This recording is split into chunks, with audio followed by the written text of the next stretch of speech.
ഉത്പാദനം കുറഞ്ഞതോടെ മുട്ട വിലയും ഉയരുന്നു. വരവ് വെള്ളമുട്ടയ്ക്ക് 7 രൂപയായി. നാടൻ കോഴിമുട്ടയ്ക്ക് 9 രൂപ, താറാവ് മുട്ടയ്ക്ക് 13 രൂപ എന്നിങ്ങനെയാണ്. ഒരാഴ്ചയ്ക്കുള്ളിൽ 2 രൂപ വരെയാണ് കൂടിയത്. മുട്ടവില കൂടിയതോടെ മുട്ടക്കറികൾക്കും ഹോട്ടലുകൾ വില ഉയർത്തി. കോഴി വളർത്തലിൽ നിന്ന് ആളുകൾ പിന്തിരിയുന്നതിനാൽ നാടൻ മുട്ടയ്ക്ക് ക്ഷാമമാണ്. സംസ്ഥാനത്ത് പക്ഷിപ്പനിയെ തുടർന്ന് താറാവിനെയും കോഴികളെയും കൂട്ടത്തോടെ കൊന്നൊടുക്കിയ ശേഷം പല ഫാമുകളും തുറന്നിട്ടില്ല. തമിഴ്നാട്ടിലെ നാമക്കല്ലിൽ നിന്നാണ് വൻതോതിൽ കോഴിമുട്ട ജില്ലയിലെത്തുന്നത്. മുട്ടവില കൂടിയതോടെ മുട്ടക്കറികൾക്കും ഹോട്ടലുകൾ വിലയുയർത്തി. സ്കൂളുകളിലും അംഗനവാടികളിലും മുട്ട വിതരണമുള്ളതിനാൽ ഡിമാൻഡ് ഏറെയാണ്. ഇറച്ചി മീൻ വില ഉയർന്നു നിൽക്കുന്നതിനാൽ മുട്ട മേടിക്കുന്നവരുമുണ്ട്. അടുത്തിടെ കുടുംബശ്രീ ഗ്രാമീണ മേഖലയിൽ നാടൻ കോഴി ഫാമുകൾ വൻതോതിൽ ആരംഭിച്ചിരുന്നു.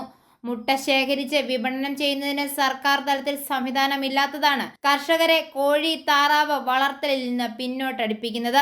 കോഴിത്തീറ്റ വില കൂടിയതും തിരിച്ചടിയായി. മുട്ടക്കോഴി വളർത്തൽ പദ്ധതി സർക്കാർ പ്രോത്സാഹിപ്പിക്കുകയാണ് മുട്ടക്ഷാമം പരിഹരിക്കാനുള്ള ഏക മാർഗം. ഐഫോറിയ ന്യൂസ്, പാലാ.